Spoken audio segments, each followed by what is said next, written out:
Facebook on for this live version. So everyone out there, how's everyone doing? I hope everyone is having a good time today. Right now it's 9:25 p.m. In Singapore, and wishing everyone a very, very good evening. So if you're watching me live right now, um, for those of you who are watching this live, please leave me a message so that I know that you can hear me all right. You can do that so that I will be able to know that you are hearing me well and good. All right, so today the topic that we want to talk about is the one thing that all smart content creators do. Now, before I get into that, I just want to share with you a story about how I came across this whole idea. So, as many of you know that I started off as a consultant for educational institutions here in Singapore.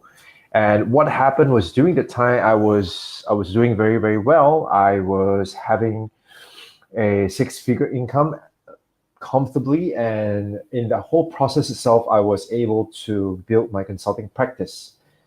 However, one day in 2013, after my daughter was born, I experienced this thing called PND. And some of you might know PND, actually it's common, or rather it's more prevalent for women.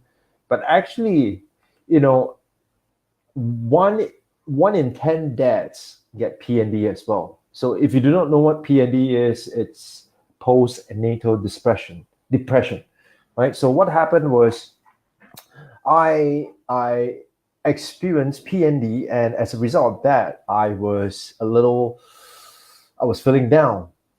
And one of the key things that struck me was that, oh my God, if I stop working, the money stops.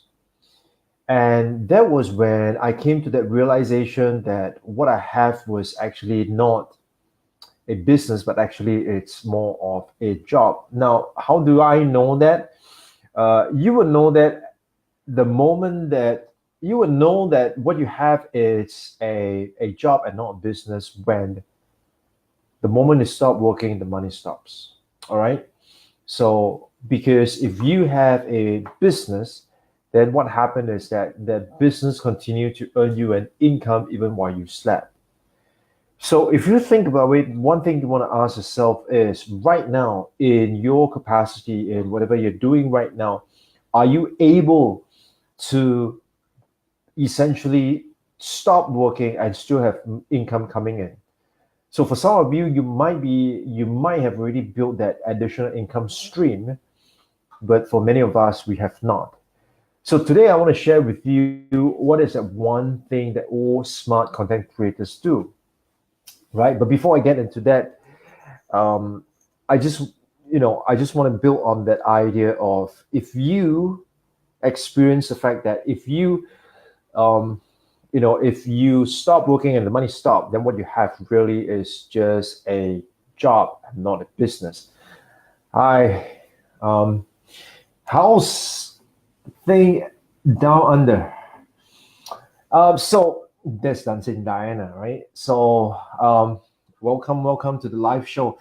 So once you stop working, the money stops. That is a job and not a business. So let's just think about that. With that as having prefaced that, the next thing you want to think about is then what constitute a business? What do businesses have?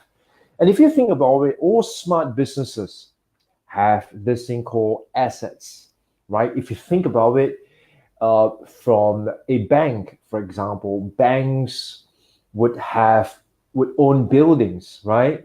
They will own physical assets, and those physical assets will continue to generate income for the business, even not in the main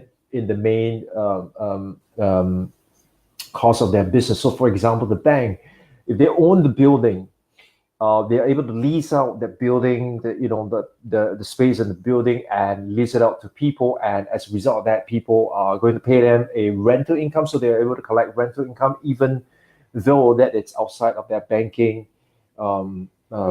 services, right? So that is what it looks like. Now, then you think about a company like Coca-Cola, for example. What is the asset that Coke has, right? And the asset that Coke has is basically its brand name. Because if you think about it, you know, if you just slap the Coca-Cola logo on anything, you'll be able to make money out of it. So whether it's a T-shirt, it's a merchandisers, it's a pair of sneakers, what have you, because of the brand, people are willing to pay 3, 4, 5, maybe 10, 20 times for that piece of merchandise, right?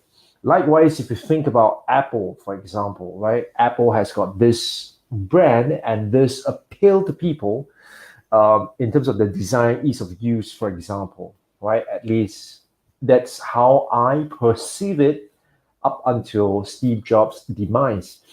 So if you think about it, all these businesses have got assets, whether it's in a tangible form like buildings, computers, for example, right?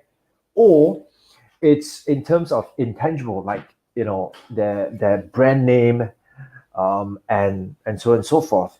So I always remember when I was studying accounting in university, one of the things that we always booked into the books where we're doing accounting is this thing called goodwill, right? So I just want you to hold that thought for a moment because goodwill is something that we're going to come back to.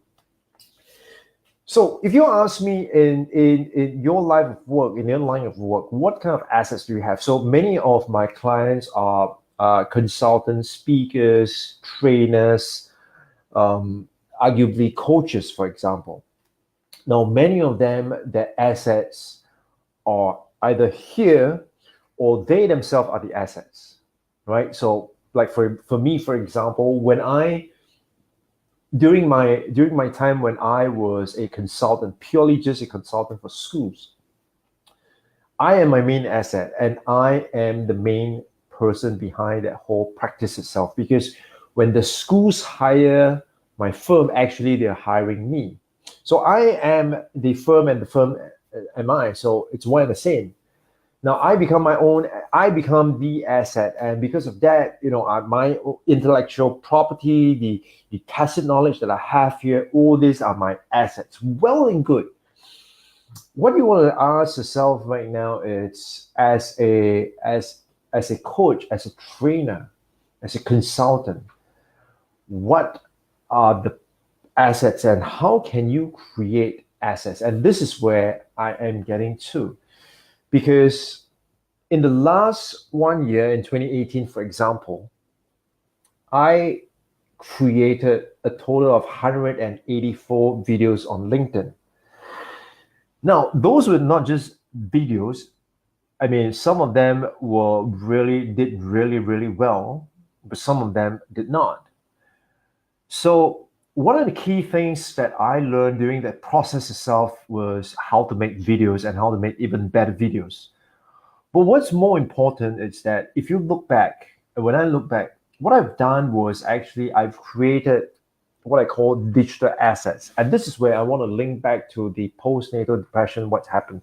So I was going through P&D, and as a result of that, I started to read the Bible every day. And one of the things that I got myself to do was after reading the Bible, I would then pen down my thoughts, my reflection based on whatever verses that appealed to me that day. And through the process itself, what I did was I have written a total of 365 posts. And with this 365 posts, what I realized when I look back was I was able to see certain theme from all these 365 posts.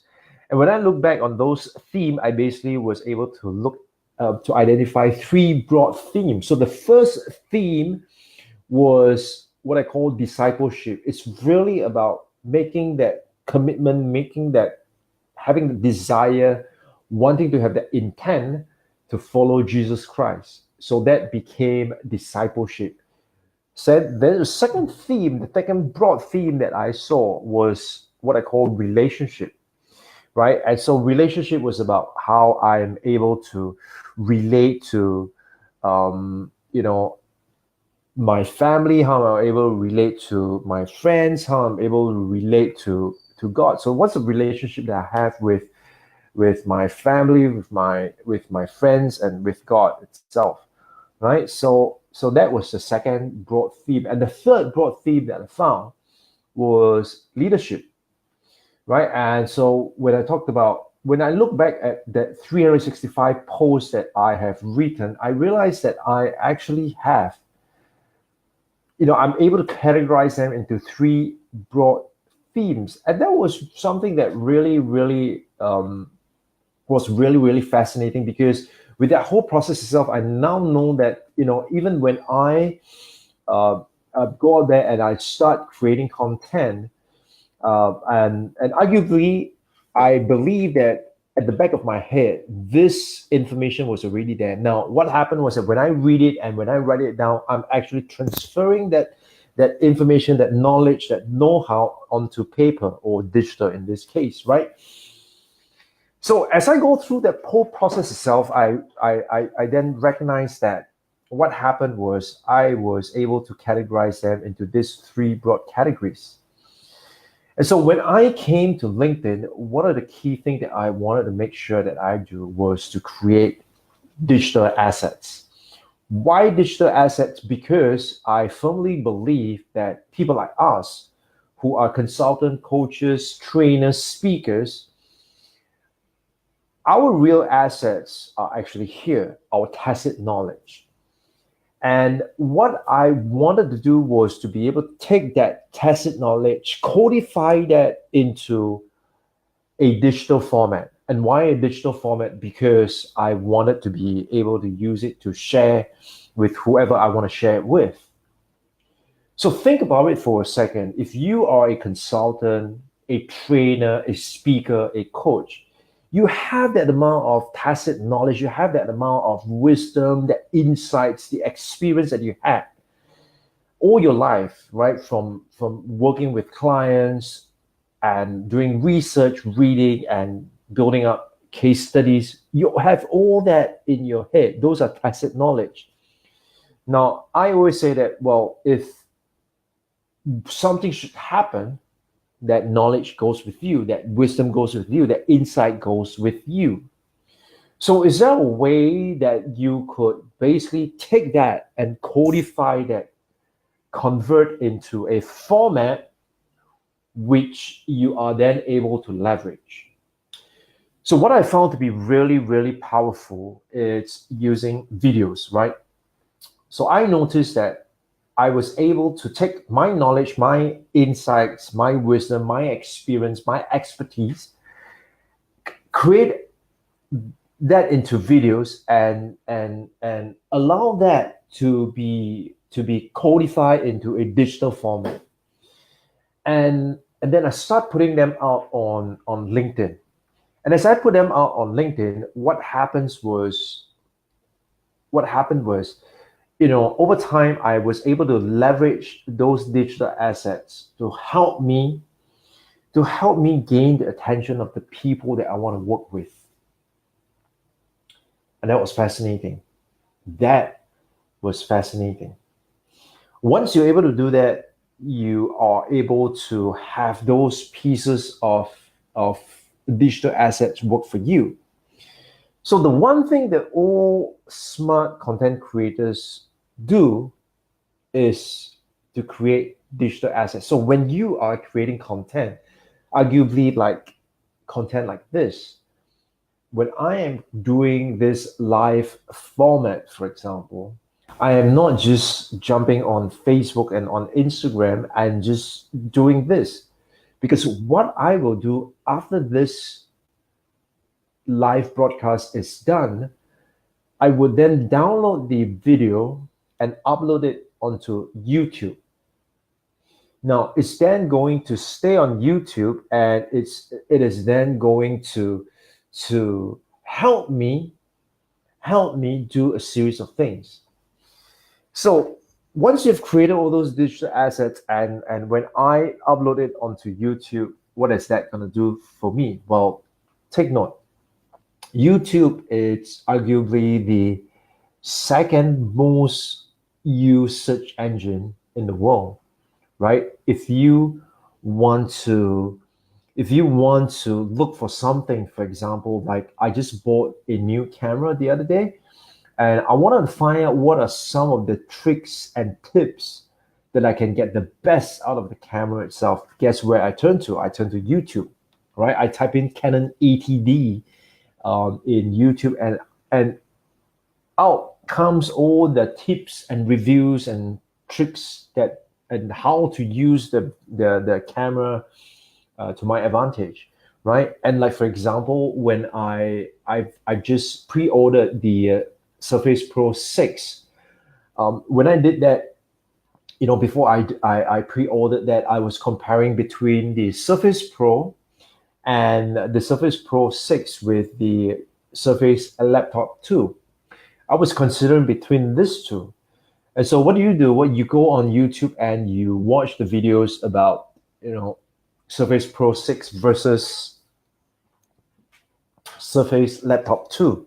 And you watch those videos, and what do? At the end of the day, they either help you decide which machine to pick, or you, after watching through all the reviews, then you decide which machine to pick. Now, of course, in that whole process itself, what you are doing or what the content creator has done is that they have created a piece of digital assets that has allowed you to look at them as an authority, look at them as the figure to be able to help you decide on certain things. So in the process of doing research for the Canon camera that I was going to buy, I was actually debating between the 77D or the 80D, right? And in the process itself, I actually discovered several YouTube creators, and that's when I started following them and I started watching more of the videos. I found out that their videos were really, really good. And so that's how they have created those digital assets. Now, in that context itself, right? So like now with this video that I am creating, this video that I'm live streaming, what I'm going to do is I'm going to take this, I'm going to download it, and I'm going to upload it on YouTube. Now, when I match this with the optimized way of writing the YouTube description, this is definitely going to give me that benefit of SEO, right? I'm going to leverage SEO, and when someone search on the topics that are related to what I am discussing, they're going to find my video. So by doing so, you literally have created a piece of digital assets. And what's our definition of asset again? The definition of asset, it's essentially something that is in your business that's enabling you to earn income over and over again. So you create once, and this thing is going to serve you over and over again. So like, for example, all the 184 videos that I've created on LinkedIn, they're going to stay on that platform. Now, in my post on LinkedIn today, I share a strategy of how to give my old videos a new lease of life. So if you are interested, do check out my LinkedIn profile and look at the latest post itself, right? So what happened is, with all these 184 videos that I've created, it has built up a digital assets. How so? Because right now, people, when they go onto LinkedIn and they do a search, they will be able to find my videos. And if they find it useful and they find it really, really effective, what's going to happen is they are then going to follow me, or they're going to connect with me, or they are even going to reach out to me. So that's why, I am suggesting that when you think about creating in this business itself, when you think about creating content, don't just create content blindly. You want to create content with that idea that you are creating a piece of digital assets. And with this digital assets, it's going to be able to help you leverage that again and again and again. So what can digital assets do for you? So number one, if you create good content in this space itself, it's going to do a few things for you. So an example is right now I'm helping a lady to market herself to a exclusive category of clients, and I am suggesting to her that she needs to create three different types of digital assets. The first type of digital assets are for people who have never even heard of sound healing, right? So you've never heard of sound healing. So if someone tells you sound healing, you'll be like, "Bruh, what is that?" Right? So you're the first category of people who do not even know what sound healing is. Now, then you have the second category of people who are familiar with the different modalities, the different ways of healing, and they just want to find out a little bit more about what's is sound healing, what is the benefit of sound healing, for example, right? So that is the second category.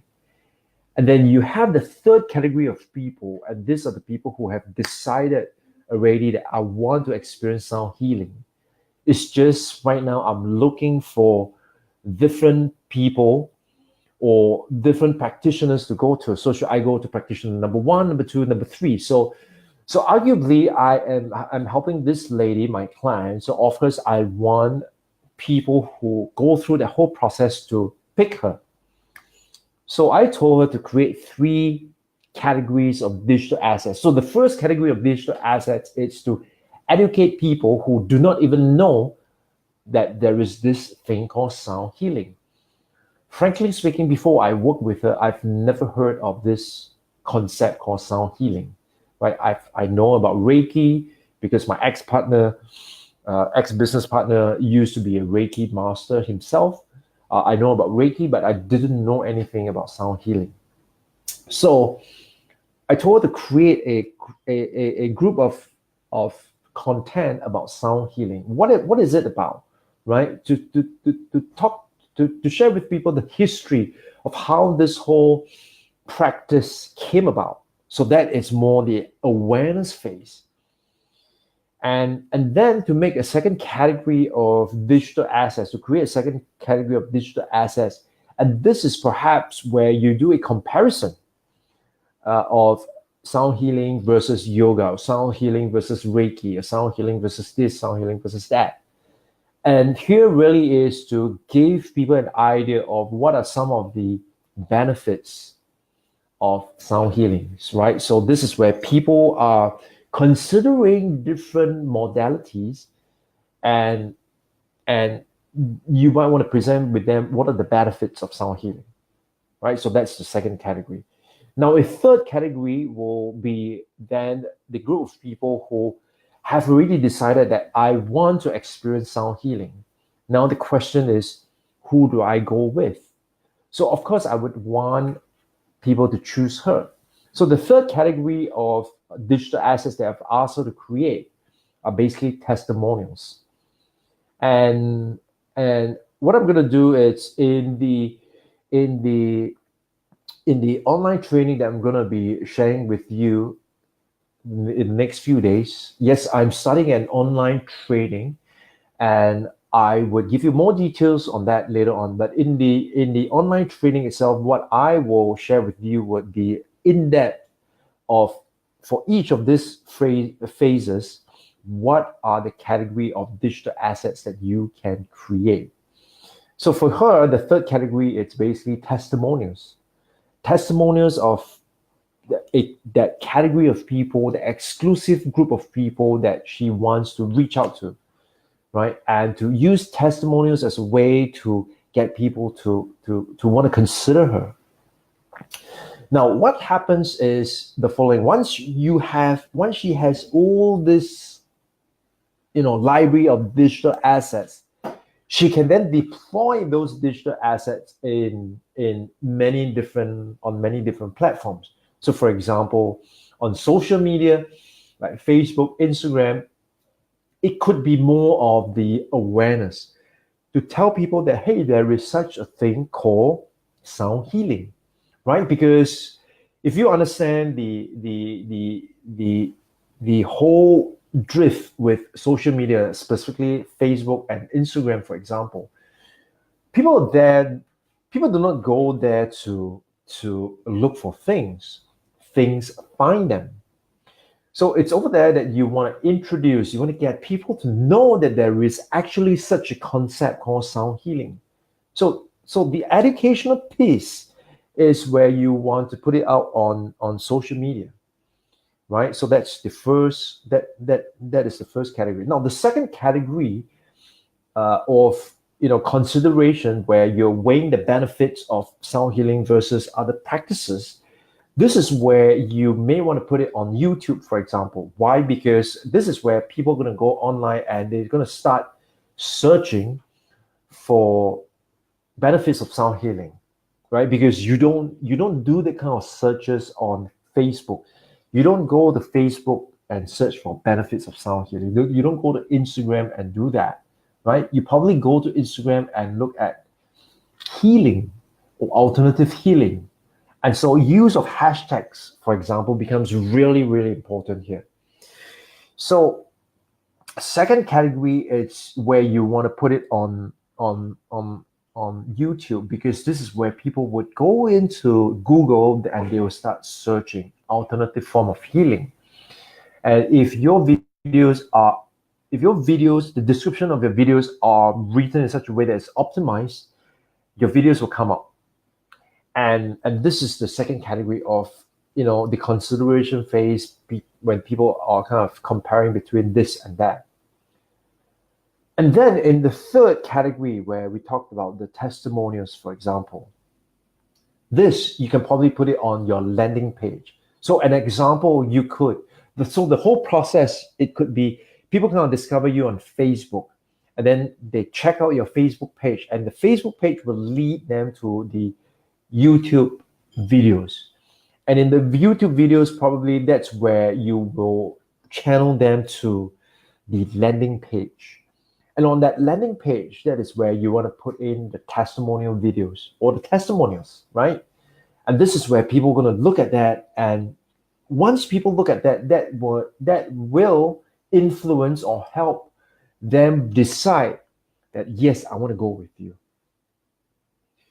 So what is the difference between this approach and the old traditional approach? Well, in the old traditional approach, you basically need someone to do the marketing for you, or you need to put up ads, or you need to put up classified ads, for example. Now, if you think about it on the online space, and you're familiar, or you know the behavior of your potential clients, you are able to position your digital assets in such a way that it's able to do the work for you. And arguably, it's free. So with all these digital assets, people will be able to discover, maybe I can't sleep. And then I'm scrolling through my Facebook feed, and I see this post where people share about alternative healing. And then I watched the video about, wow, what sound healing can do for you and blah, blah, blah. And then perhaps this will take me down that rabbit hole of going to YouTube and saying that what's the benefits of sound healing? And that might lead me to the third part, which is, checking out the landing page and perhaps booking a session, or looking at what are some of the events that are coming up. And that could be something that will be able to do, without me being in the equation itself. So if you look at this, technically speaking, even if you are not creating a digital asset that's going to make you money, you're probably able to look at how to use digital assets to generate leads for you, right? And this is basically what I do with my clients. I help them to think about what are the content that they have created or they are creating, and then help them to use those content to generate leads for them, using that as a form of digital assets, right? So moving forward, I would want you to really think about whenever you're creating content to think about this idea of digital assets. So that concludes our second pillar, because the first pillar talks about you must have a strategy. The second pillar talks about embracing the idea of digital assets. And then in the next video, we will be talking about the system, creating the system to be able to help you automate and sustain this whole process itself. Okay, so make sure you join me in the next video, and also subsequently I would also be sharing with you the online training that I am conducting, and that's going to happen later this month, January 2019. Yeah, because I do not know when you're going to see this. So that's something that you definitely want to pay attention to, because it is affordable. And what I'm going to do is I'm going to go deep dive into that whole process itself. So there are going to be slides. There are going to be some handouts, and there are going to be some things for you to do, and you can also participate in this Q&A kind of thing. So I'll be conducting that online class, and if you are really keen to find out more about that class, do drop me a comment, or DM me, and DM me and say, hey, I'm um, digital online class, right? And I will share with you more details when that is available. We're still finalizing how many sessions we're gonna do, because we have a lot of content to share with all of you, and so make sure you wanna sign up for that. All right, if that is something that it's useful for you. So if you found this video to be useful, please help me by thumbs up. If you find it to be useful, thumbs up. And if you want to make sure that you get notified every time I upload or I do the live stream, make sure either if you're on Facebook, like my page. If you're on Instagram, follow me. If you're on YouTube, subscribe to my channel. All right, and of course, if you know that there is someone who is able to benefit from this video itself, please do them a favor by sharing this video with them. All right, and with that, thank you very much, and have a great evening for you. If you are in Asia, if you're in Europe, have a great day ahead. And if you are in the US, good morning to you. All right, this is Melvin, and signing off for today's session. I'll see you soon. Take care.